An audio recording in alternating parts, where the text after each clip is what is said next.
Dois homens se enfrentam enquanto a Segunda Guerra Mundial massacra milhões de pessoas. Um quer dominar a Europa. O outro, a salvação de inocentes. Um combate secreto entre o bem e o mal. Entre Pio XII e Hitler. E o campo de batalha é a cidade eterna, Roma.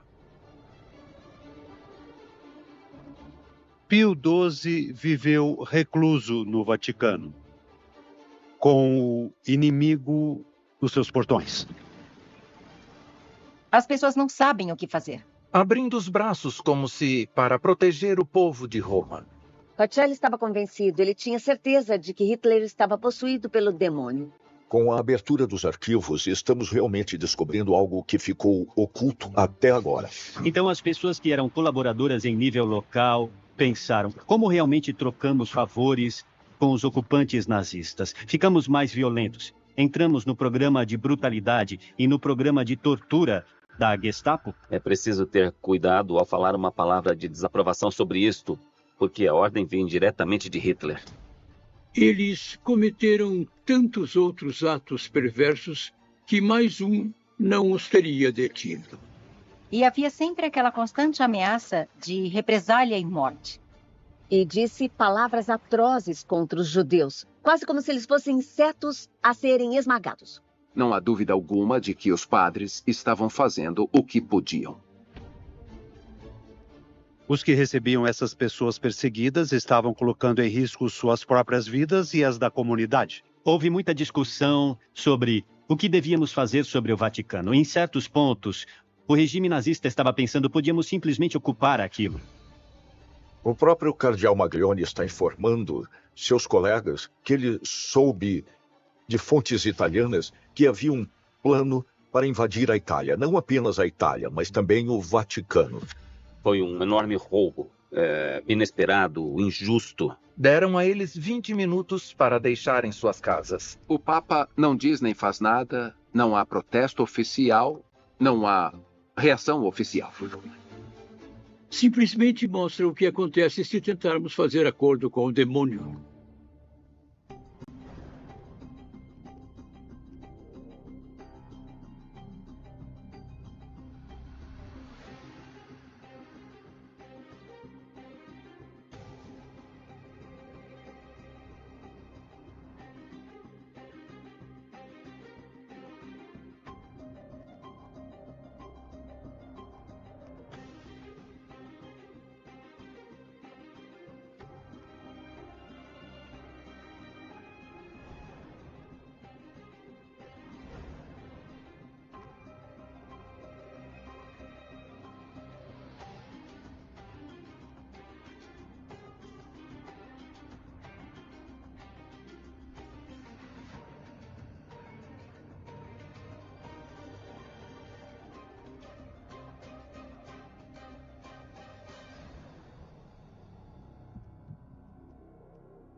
Episódio 3. A Vingança do Demônio. –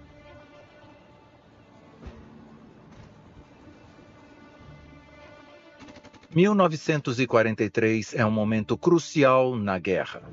Nosso trabalho aqui, com sua ajuda e com a ajuda de Deus, é levar esta guerra para a vitória final. Os aliados estão ganhando uma enorme extensão de terreno e os alemães estão recuando, deixando para trás esse tipo de devastação e tragédia. E o tempo todo, o Papa Pio XII está isolado dentro do Vaticano. O Papa se viu praticamente um prisioneiro no Vaticano. Bom, é perfeitamente possível que o Papa soubesse que a única estratégia era o silêncio, para não ficar sujeito à crueldade de Hitler. Esse Hitler de ódio já tinha se mostrado para a Igreja. O nazismo era um culto à personalidade, era outra religião no ponto de vista da religião cristã. Acredita-se até mesmo que Jesus não nasceu na Palestina, porque caso contrário ele seria judeu, mas que nasceu em algum lugar inexplorado e inescrutável no norte. Basta olhar o diário de ninguém mais que Joseph Goebbels, o ministro da propaganda do Reich, de 24 de maio de 1942, e você encontrará essa frase dizendo que o Führer está inexoravelmente determinado a aniquilar as igrejas católicas depois da vitória. Hitler disse explicitamente a Francisco Franco, ditador espanhol, que Pio XII era seu inimigo pessoal, como podemos ver neste documento não publicado. Pio XII esteve durante anos na Alemanha. Ele conhecia muito bem o caráter de Hitler, que falava do clero como exortadores ou um bando de porcos.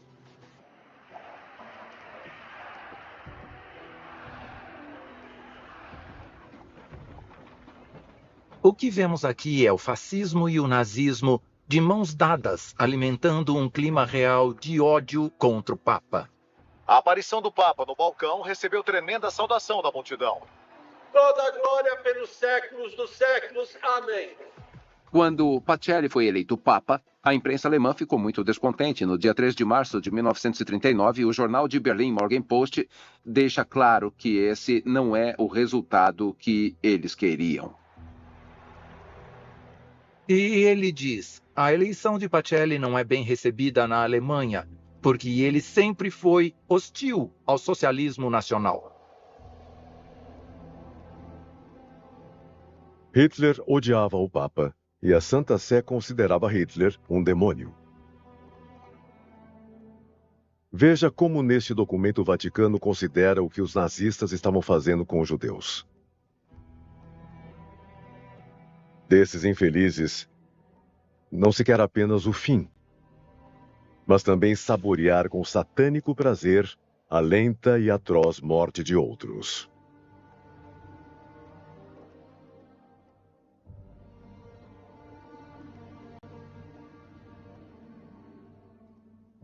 Pacelli estava convencido, tinha certeza de que Hitler estava possuído pelo demônio. O total desprezo pela vida humana, a crueldade com a aterrorizante solução final com os campos de concentração, as câmeras de gás, a indescritível violência que foi cometida, não temos dificuldade alguma em acreditar nessa raiz satânica, quer dizer, de uma maldade que não é só maldade em geral, mas de uma terrível e profunda maldade. Em 1943, a Itália estava exaurida pela guerra. Julho foi um mês crucial. No dia 10 de julho, os aliados desembarcaram na Sicília. As forças aliadas de invasão compreendem membros dos Estados Unidos, Canadá e do Reino Unido. E no dia 19, Roma sofreu um intenso bombardeio americano. Outra trama no alvo. Os italianos foram alertados por panfletos jogados de aviões noturnos que os americanos viriam em plena luz do dia. No dia 19 de julho de 1943, os aliados bombardearam Roma e houve um real massacre de civis. E isso deixa o Papa realmente impressionado. Violando todos os protocolos, ele vai para o distrito de San Lorenzo, o local do bombardeio. E há essa foto do momento que entrou para a história, a do Papa Pio XII abrindo seus braços, como se para proteger o povo de Roma, que estava todo em choque. Enquanto isso, Mussolini permanece escondido no seu palácio. As horas do seu regime estão contadas. Meu nome é Flávia Marcello, sou professora adjunta na Escola de Design e Arquitetura da Universidade de Swinburne e sou atualmente bolsista na British School em Roma. O bombardeio de Roma foi um momento muito importante quando as pessoas estavam realmente perdendo a fé em Mussolini como líder. Então, Mussolini é deposto e há uma imediata exultação nas ruas. Todos estavam felizes. Finalmente nos livramos de Mussolini, não estaremos mais em guerra. Mussolini é trancado na prisão, mas a guerra continua. Tropas italianas e alemãs tentam impedir o avanço dos aliados vindos do sul. E a Itália está agora no fim de suas forças. E isso se torna especialmente assim em 8 de setembro de 1943, porque essa é a data do armistício italiano.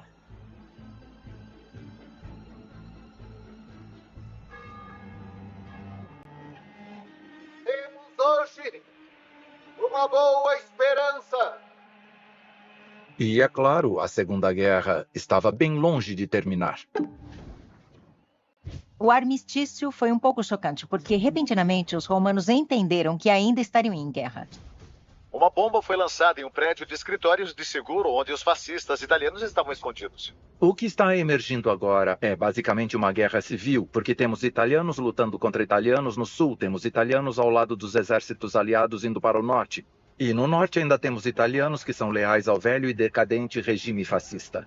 As pessoas não sabem realmente o que fazer. Elas precisam escolher. Vamos ficar com o fascismo e permanecemos aliados com a Alemanha ou realmente nos tornamos antifascistas e escolhemos uma vida difícil?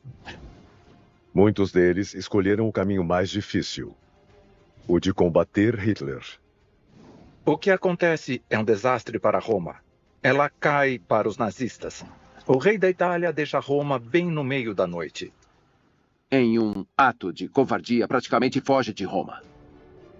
O Papa decide que vai ficar exatamente aqui, no Vaticano. Ele não será movido. Ele diz para seus cardeais: escutem, será necessária coerção física para me tirar daqui. E isso não vai acontecer. Então, ele permanece lá, naquele pequeno encrave de 100 acres que é o Vaticano, bem no coração de Roma. Eu tive uma audiência com Sua Santidade o Papa, que me abençoou e abençoou a minha família. A presença física do Papa na cidade do Vaticano é importante, porque a cidade do Vaticano não tem sentido sem um Papa lá. É importante lembrar que Pio XII é definido com relação à cidade de Roma, durante os dramáticos eventos de 43 e 44, como Defensor Civitatis, quer dizer, defensor da cidade. Precisamos lembrar que o Vaticano é totalmente vulnerável. Pode-se ver soldados alemães controlando a fronteira da Praça de São Pedro com possibilidade de intervir ou não na entrada de tudo o que era necessário para o Estado viver, de controlá-lo, controlar suas comunicações. Eles teriam morrido de fome e de sede se os alemães tivessem impedido a entrada de suprimentos. Então é uma espécie de cerco medieval. Então, depois de 1943, Pio XII viveu recluso no Vaticano com o inimigo nos seus portões. Ele agora permanece em Roma porque pensa que, ao fazer isso, pode proteger a população da fúria dos alemães. Eventualmente, ele pode fazer ofertas para os aliados e não está em perigo. Os alemães não fizeram quaisquer ameaças para ele.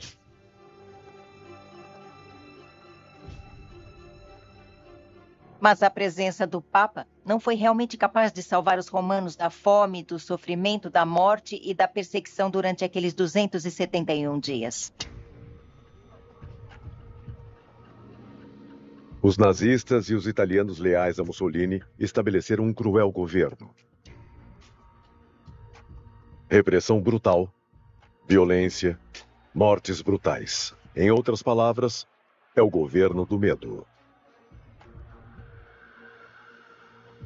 Eu acho que foi um período muito obscuro para o povo italiano. O regime de Mussolini se torna realmente repressor. Eles perseguem judeus, os transportam para os campos de concentração. Então foi realmente um período terrível para o povo italiano.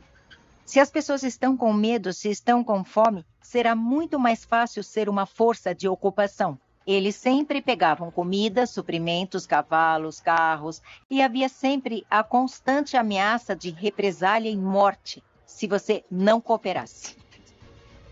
A violência nazista não poupou nem mesmo a igreja.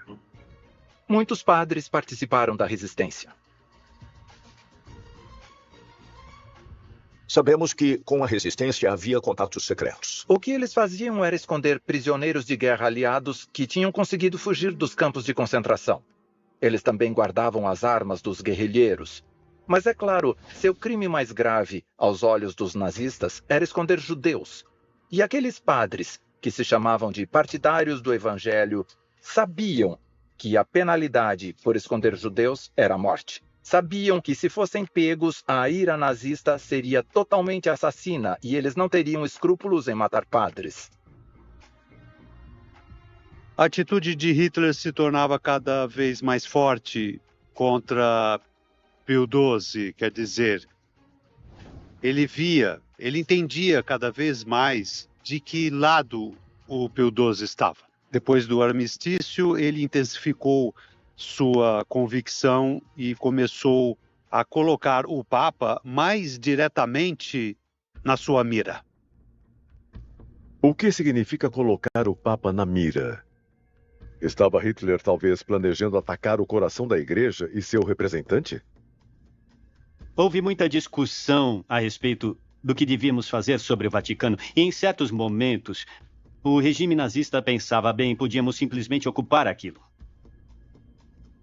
Sabíamos que havia um plano alemão de invadir o Vaticano e eles iam entrar e matar o Papa ou levá-lo prisioneiro.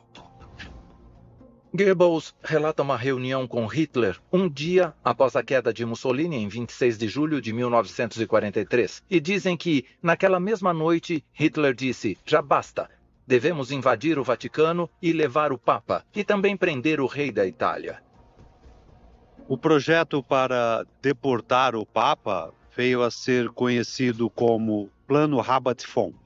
Em 1943, os rumores de um possível atentado contra Pio XII se tornaram mais intensos que nunca. Descobrimos, de fato, que o próprio cardeal Maglione estava informando seus colegas que ele soube de fontes italianas que havia um plano para invadir a Itália. Não apenas a Itália, também o Vaticano. Além disso, ele acrescenta que haveria também um plano de levar o Papa para Mônaco para tirá-lo do Vaticano e, vamos dizer, colocá-lo na cadeia, na prisão. Isso está claro no documento. Não temos tantas evidências do que exatamente pode ter sido planejado, mas foi supostamente uma ideia. Eles cometeram tantos outros atos de maldade que mais um não os teria detido, não teria. E acho que o Papa Pio estava bem ciente disso. É uma operação que, entre outras coisas, é confirmada pelos próprios protagonistas, em particular por Wolff, que, na verdade, era um oficial que foi convocado para ir à toca do lobo de Hitler para essa missão. Wolff era o governador militar e comandante supremo da SS na Itália e era responsável por reprimir a resistência italiana. Era leal a Hitler? Ele foi convocado por Hitler para ir ao seu quartel-general e recebeu instruções para implementar esse plano. E também foi instruído a não falar sobre isso com ninguém, exceto com Himmler. Então temos Karl Wolff, que é comandante da SS na Itália. É um plano para invadir o Vaticano, raptar o Papa, levá-lo para um castelo na Alemanha e esmagar toda a resistência. Uma coisa que precisamos lembrar sobre aquele período, quando as coisas deram errado para Hitler, é que ele aparecia com todos os tipos de planos para conseguir reverter a situação na guerra. Havia um esquadrão de grupos de assalto da SS que se disfarçava com uniformes italianos tirados de prisioneiros inimigos que também usavam armas italianas. Então, você veria um pelotão de italianos entrarem violentamente no Vaticano. Esta operação era para ser apresentada como uma operação para basicamente salvá-lo dos riscos da guerra, mas, na realidade, era uma deportação. E outro aspecto peculiar é que alguém devia ser enviado ao Vaticano para pegar os tesouros do Vaticano relativos à Alemanha. E quais teriam sido as consequências para toda a guerra? A deportação do Papa não teria trazido nenhuma vantagem político-militar para a Alemanha. Pelo contrário, raptar o Papa significava guerra total com a Igreja. A pergunta é como o povo de Roma teria reagido a esse crime.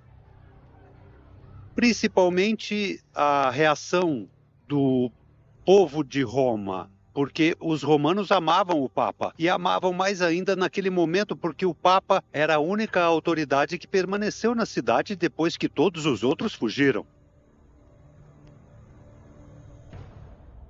Wolff está nessa não invejável posição. O que ele vai fazer? Vai desobedecer às ordens de Hitler? É realmente possível fazer isso? Ele não podia desobedecer nem criticar o Führer. Então, o que ele faz? Ele ganha tempo. Ele ganhou tempo com o Hitler, dizendo, por exemplo, não posso atuar nessa missão, que também significa levar os tesouros do Vaticano, porque eu preciso de pessoas competentes para saber quais tesouros devo pegar e levar para a Alemanha. Ele diz que a operação levará de 4 a 6 semanas. E claramente o Hitler não ficou feliz. Então, com essa manobra, Wolff conseguiu chegar a dezembro sem que nada... De que existiam dificuldades logísticas demais ao executar esse referido plano. Hitler ainda se preocupava com a opinião pública internacional. E eu creio na base também. Não esqueçamos que ele era católico. Então, suprimir o Vaticano era uma coisa que ele sentiu que não podia fazer. O Vaticano era a sede de uma religião que abrangia mais de 1 bilhão de pessoas. Aqui estaria suprimindo algo que significasse muito pelo mundo. E acho que ele sabia que contrariar tantas pessoas assim no mundo, enquanto seu regime estava com dificuldades, não era realmente uma boa ideia. Hitler ter invadido esse evidentemente neutro e minúsculo país, ao mesmo tempo um dos mais poderosos estados do mundo, por que Hitler teria arriscado tanto? Era uma coisa que internacionalmente ele não podia fazer. Ele não dominou realmente a Suíça, dominou? Ele não ocupou a Suécia. Em outras palavras, ele também garantiu a neutralidade desses lugares. Ele não ocupou Portugal. Ele não ocupou a Espanha. Não, em outras palavras, havia partes dessa guerra onde Hitler se prendeu a essa ideia de neutralidade.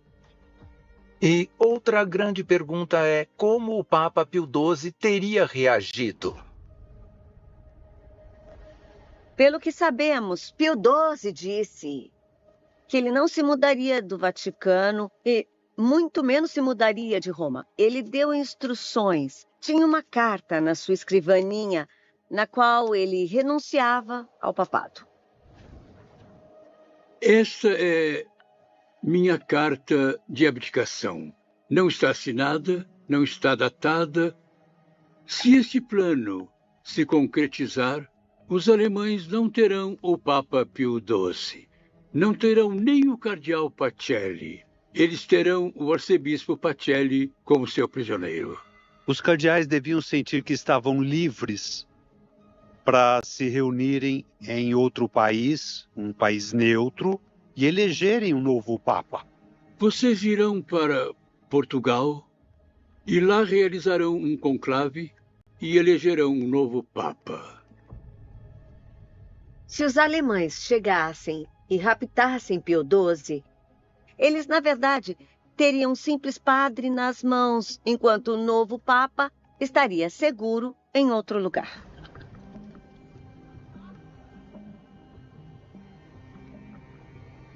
Os documentos do Vaticano mostram a extrema preocupação da Santa Sé quanto a um possível sequestro do Papa.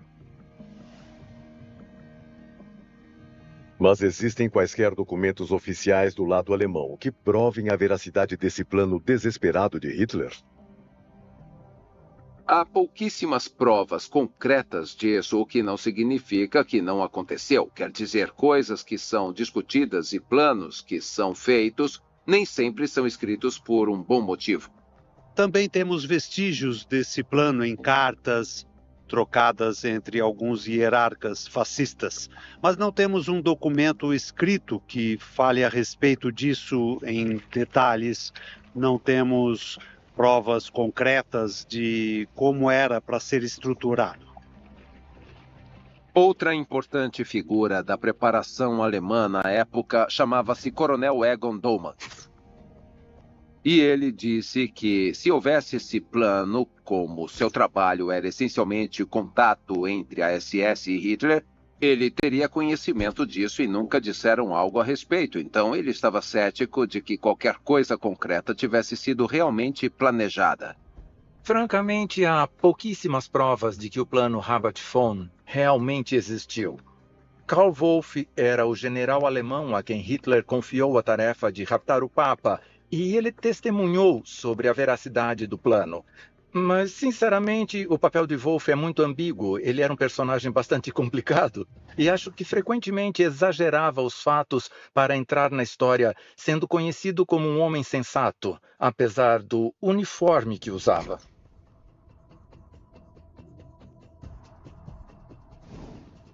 Wolff testemunhou sob juramento num processo de canonização. Ele pode não ter sido tão preciso nas suas lembranças. Ele pode talvez ter exagerado um pouco o seu papel como um bom homem.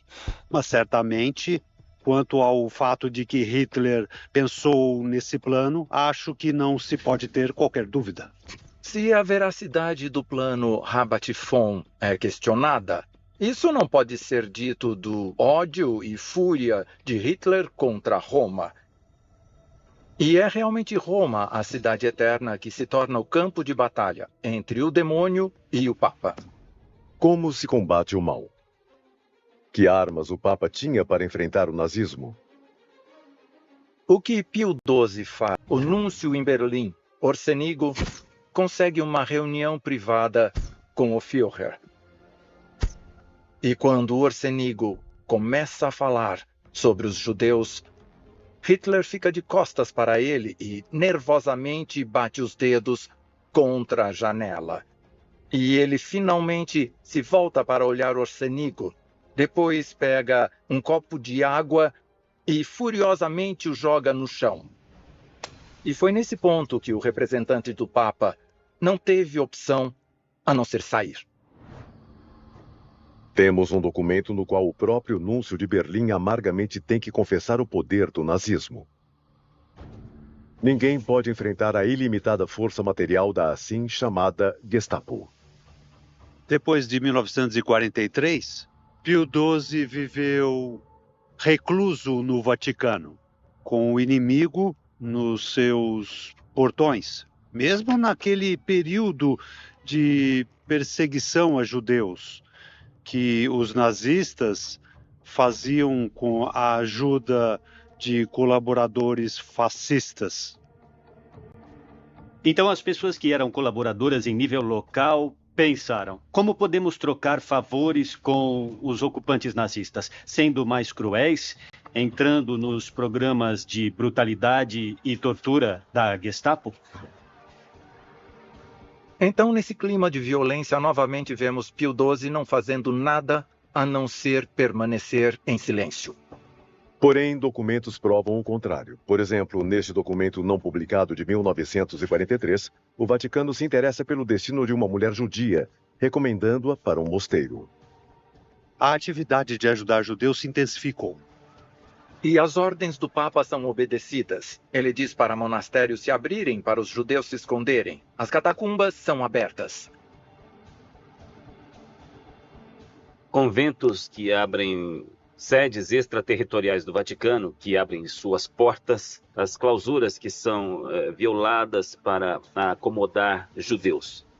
Há centenas e centenas de judeus, famílias, crianças, mulheres e homens dentro de instituições religiosas, basicamente salvando suas vidas.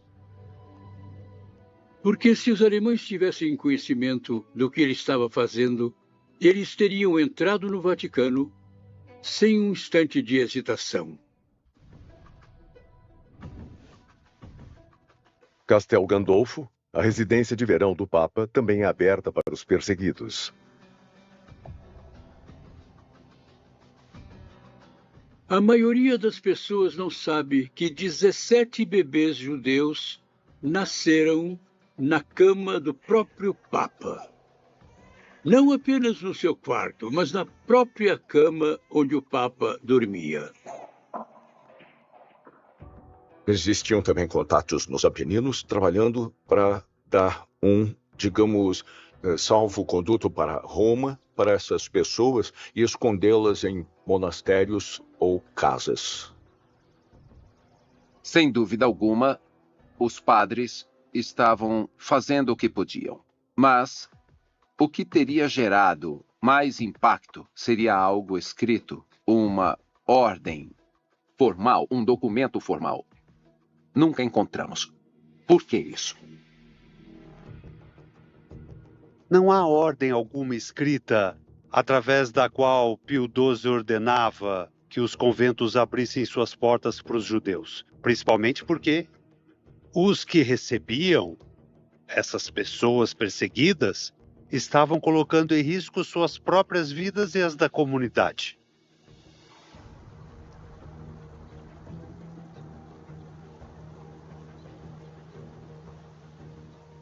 Todas essas coisas foram possíveis porque havia uma coordenação, pessoas que arriscavam suas vidas, porque era realmente um negócio arriscado. Vocês sabem muito bem. Vocês tiveram experiência agora com os perigos e incertezas de uma vida em meio à guerra. As ordens do Papa podem ser transmitidas de duas formas. Por escrito, que é aquela de muitas cartas, mas há outra forma. Sempre foi dito oretenos. É um advérbio em latim que significa por vós. É um pouco como as ordens são dadas no campo de batalha. Não é como se tudo fosse escrito no contexto da batalha. Faça uma coisa certa, que você fica sempre perto de Deus. Então, o Papa fez tudo? Não, ele não fez tudo. Ninguém podia fazer tudo. Mas ele fez tudo o que podia. E eu fico tão cansado de ouvir as pessoas dizerem que o Papa não fez isso, o Papa não fez aquilo. Sim, tá. Mas me digam, e os líderes da América? E os líderes de outros países que não fizeram nada? O Papa fez o que pôde. Ele tentou conduzir a situação para salvar o máximo possível de vidas dos judeus. E a vergonha pela perda de 6 milhões de judeus não está sobre seus ombros. Está nos ombros daqueles que tinham exércitos e que não fizeram nada.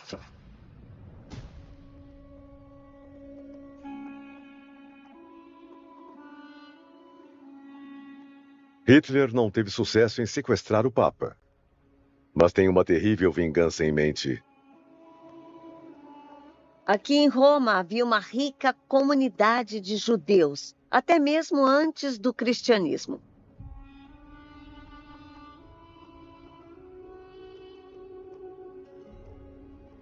Na Itália não houve real perseguição a judeus. Nunca houve massacres ou esse ódio racial. Na verdade, foram as leis do Mussolini e as leis fascistas que geraram a separação. No final do século XIX, tivemos realmente uma noção de que os judeus tiveram um importante papel na comunidade de Roma. Em 1909, até tivemos um prefeito judeu em Roma, Ernesto Nathan. Então, a comunidade judaica estava realmente pensando, nos sentimos parte de todos. O Papa Romano, integrado em uma comunidade judaica, que é uma parte integrante de Roma. O verdadeiro romano vê o judeu como seu vizinho. E Pacelli, que tinha colegas judeus na escola, que frequentava, absolutamente não era uma exceção. Em Nuremberg, os homens de Hitler estão em julgamento. Pela primeira vez, líderes de crimes de guerra são julgados pela Corte Internacional. Homens que planejaram conquistar o mundo e morte e escravidão de milhões estão agora sendo julgados conforme a lei. Em setembro de 1943, temos o famoso oficial da SS em Roma, chamado Kappler, e ele ordena o início do cerco aos judeus de Roma. Mas antes disso acontecer, ele decide negociar aquele acordo que é realmente mau. Diz para a comunidade judaica: salvarei suas vidas, eu as pouparei se vocês derem aos nazistas 50 quilos de ouro. Ele não vai deportá-los, não vai mandá-los embora se entregarem 50 quilos de ouro para ele. Foi uma coisa horrível, era chantagem, o pior tipo de covardia, extorsão. E é claro, a comunidade judaica teve que resolver o que ia fazer. Mas também pensavam, talvez se pagarmos isso, possa haver alguma esperança. O rabino-chefe, na verdade, não acha que esse seria o caso. O rabino diz: acho que todos nós deveríamos sair daqui. O presidente da Associação Judaica diz: não, estamos seguros, podemos ficar.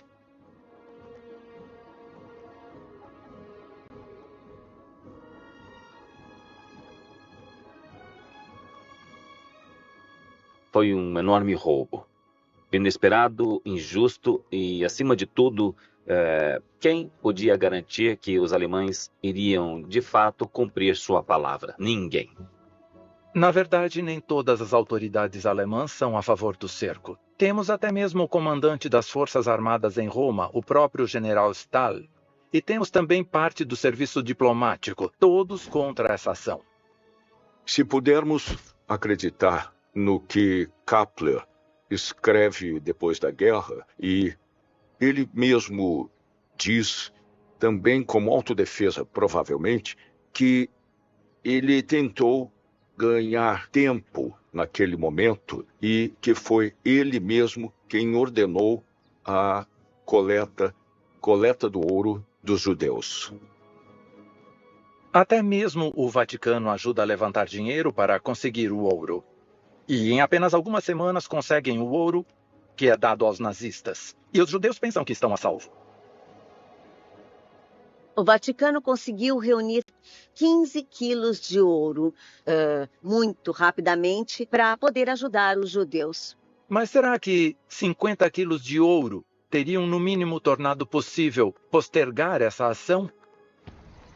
A esperança dos judeus estava em um baú cheio de ouro destinado a Berlim. Mas Berlim queria a exterminação dos judeus, queria mais do que o ouro de Kappler, queria a morte dos judeus por uma questão de ódio. Cerca de 8.000 judeus viviam em Roma. Hitler fez saber que ele queria todos deportados para os campos. No dia 16 de outubro de 1943, às 5h30 da manhã, soldados alemães entraram no gueto judeu. Isso mostra o que acontece quando se tenta fazer acordos com o demônio. Os alemães invadiram as casas e surpreenderam os judeus enquanto dormiam. Com armas em punho, começaram a gritar ordens para os judeus. Deram a eles 20 minutos para que saíssem de casa, empacotassem seus pertences e ficassem reunidos nesta praça.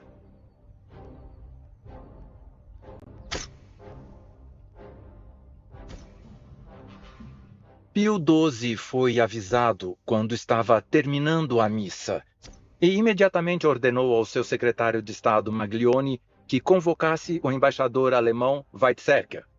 Esse disse que as diretivas conhecidas vinham do altíssimo escalão. Significa tomar cuidado ao falar uma palavra que significasse desaprovação, porque a ordem vem diretamente de Hitler. Bem, o que Maglione responde? E Maglione responde: não desejamos expressar nossa desaprovação. Entretanto, não queremos estar em uma posição de protestar. Caso nos encontremos na posição de protestar, confiaremos na providência para as consequências. Apenas a providência nunca será suficiente. O Papa sabe disso. Quando o cerco acontece, o Papa não diz ou faz nada. Não há protesto oficial. Não há reação oficial. Quando talvez fosse o momento para ele ter dito algo que poderia ter feito uma diferença. O que ele faz é estabelecer negociações clandestinas e tentar convencer os alemães a pararem com o cerco.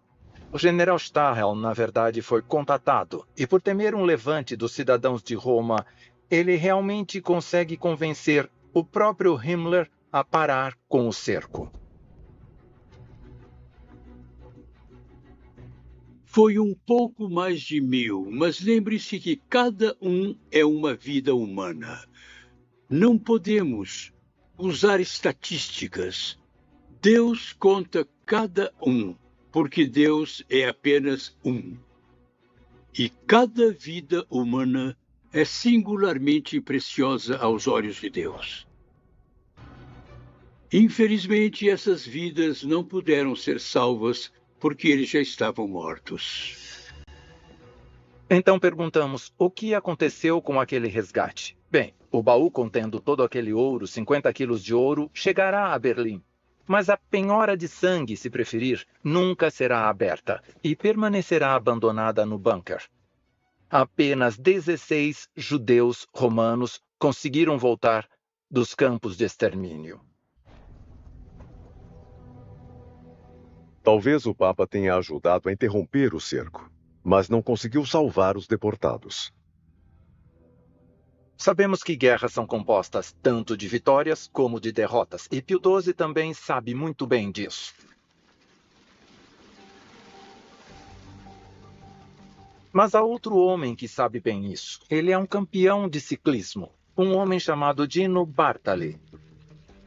Ele é um ciclista muito amado na Itália. É um verdadeiro ídolo. Ele venceu 3 vezes o Giro de Itália e 2 vezes o Tour de France. Ele é uma importante figura do esporte. E também é católico. Durante a guerra, ele usa sua fama para realmente ajudar os judeus. Bartali era um fenômeno do esporte naquela época e fazia seu treino entre Florença e Assis. A vista da cidade não mostra só o estado de preservação dos prédios, mas também a região montanhosa que está além. Ele ficava levando documentos falsos, passaportes, documentos de identidade que eram falsos, é claro, mas eram feitos em Florença para pessoas que estavam escondidas em Assis. Houve um ponto em que ele foi parado e revistado. E expressamente pediu que não tocassem na bicicleta. Ele se justificou dizendo que as diferentes partes da bicicleta foram cuidadosamente calibradas para a velocidade máxima. Ele está entre os justos das nações e é, na verdade, reconhecido por Israel por salvar vidas de judeus.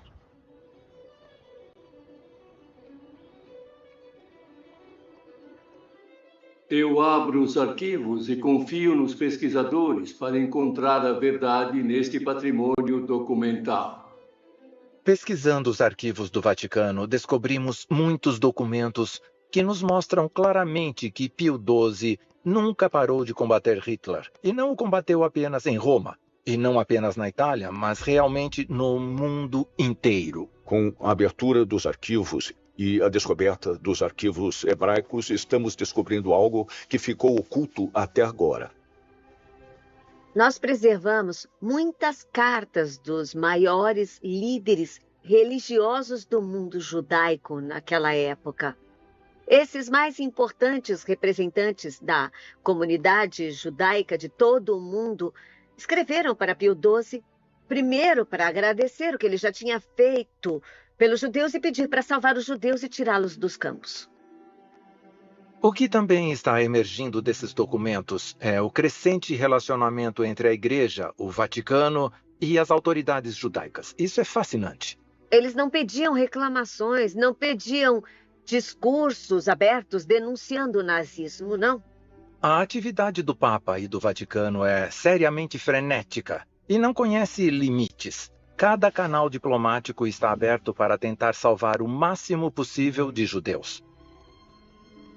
Sempre que era possível ajudar pessoas e também salvar vidas, isso era feito. O que podia ser feito concretamente por parte da Santa Sé para ajudar os judeus era usar os delegados apostólicos para poder convencer as autoridades locais a evitarem a deportação. Vemos uma rede existente que podemos dividir em 2 partes. Uma na Itália, mais local, e as outras estão, é claro, por todo o globo. Então precisamos perguntar como essa grande rede internacional de ajuda poderia funcionar. Como funcionava? Ela funcionava, é claro, através dos núncios que são representantes do Papa naqueles países e que foram solicitados pelo Papa a fazerem tudo o que podiam para ajudar alguém sempre que possível. Tudo, então, dependia da habilidade do delegado apostólico em ser convincente, mas também da consciência da outra parte, quer dizer, da autoridade que recebia o pedido, a súplica por parte da igreja. Por exemplo, o regente Orti, da Hungria, era um católico fervoroso e muito atento para seguir as instruções do Papa.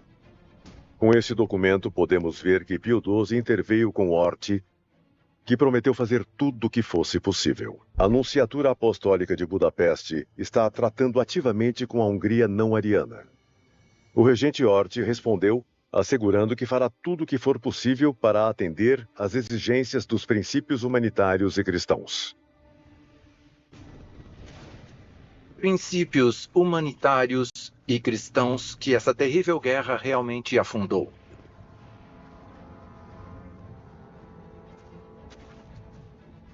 Por exemplo, Tuca foi absolutamente duro e disse palavras atrozes contra os judeus, quase como se fossem insetos a serem esmagados.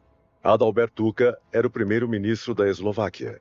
Na época, a Eslováquia era governada por Józef Tiso, um padre que tinha estabelecido um governo pró-nazismo. E Tuka era seu braço direito, que, como podemos ler nesse documento, não teve pena dos judeus e não ouviu os apelos do núncio apostólico de Pio XII. Eu destaquei para o ministro que não era certo considerar e tratar como malfeitores milhares de mulheres e crianças inocentes que fizeram parte das deportações do último ano. Tuka descreve os judeus da seguinte forma. Ele diz que são uma raça antissocial, não assimilável. Eles são nocivos e são elementos deletérios que devem ser erradicados e eliminados sem consideração. O exemplo de Tuka nos faz perceber como era complicado o papel dos católicos e do Vaticano na Segunda Guerra Mundial. Mas o rabino de Jerusalém não tinha dúvidas quanto ao papel do Papa. Neste documento nunca publicado antes, podemos ler a carta do rabino-chefe Isaac Herzog de Jerusalém para o Papa Pio XII. Estou indo hoje para a Terra Santa e antes da minha partida, quero expressar meu profundo agradecimento por tudo que faz pelos nossos infelizes irmãos e irmãs. Dessa forma, o Senhor segue o esplêndido exemplo de Sua Santidade em concretizar os eternos princípios religiosos que são a base da verdadeira civilização. Que o Deus de Israel recompense o Senhor. Seja abençoado. Peço que faça tudo o que puder para salvar os filhos de Abraão, Isaque e Jacó no mais trágico momento da nossa incomparável história. 30 de abril de 1945. Diante de nós está uma luta muito maior.